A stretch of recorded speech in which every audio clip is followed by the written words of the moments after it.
ஒரு 10 கோரிக்கைகள் வெற்றி தீர்மானங்கள் இ சேவை பற்றி கோரியிருக்கிறார்கள். நான் கூற வேண்டியது, ஏற்கனவே 7,000 சொச்சம் இருந்ததை கிட்டத்தட்ட 28,000 என்னமோ உயர்த்தி இருக்கிறோம். அதனால் யாரெல்லாம் முன் வந்து இ சேவை மையம் நடத்தணும் என்று கேட்கிறார்களோ அவங்களுக்கெல்லாம் வழங்குவதற்கு நாங்கள் தயார். எங்களுடைய இலக்கு கிராமப்புறங்களில் ஒரு 2-3 கிலோமீட்டர் மேல் பயணிக்க தேவைப்படக்கூடாது யாருக்கும். நகர்ப்புறங்களில் 1 கிலோமீட்டருக்குள்ளே இருக்கணும் ஒரு இ சேவை மையம். யாருக்கெல்லாம் தேவையோ எத்தனை சேவைகளை அதில் செய்ய முடியுமோ.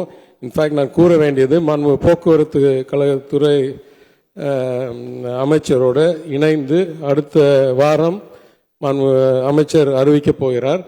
பஸ் சேவைக்கு டிக்கெட் எல்லாமும் இ சேவை மூலமாக வாங்கலாம் என்றது, ஒரு ஆன்லைனில் வாங்கலாம் அப்படின்னு. ஆன்லைன்லேயும் இ சேவை, அதாவது அரசாங்கம் இ சேவைன்றது இன்டர்நெட் கனெக்ஷன் அவங்க வீட்டில் இல்லாதவங்களுக்கு இ சேவை, இல்லைன்னா வீட்டிலேயே உட்காந்துட்டு அரசாங்கத்துடைய வெப்சைட்டுக்கு வந்து வாங்கலாம். சில கோரிக்கைகள், பிஎஸ்என்எல் செல் டவர், அது இல்லாமல் டாக் டிவியில் வெல்ஃபேர் அசோசியேஷன், இல்லை டாக் டிவியோடைய ரேட்டு, எல்லா ஜியோவும் இணையதளத்தில் எல்லா உறுப்பினர்களுக்கும் பொதுமக்களுக்கும் கிடைக்க வகையில் செய்ய வேண்டும் என்ற நல்ல கோரிக்கை வந்திருக்கு. இத்தகைய கோரிக்கைகளாம் இதுவரைக்கும் நாங்கள் இந்த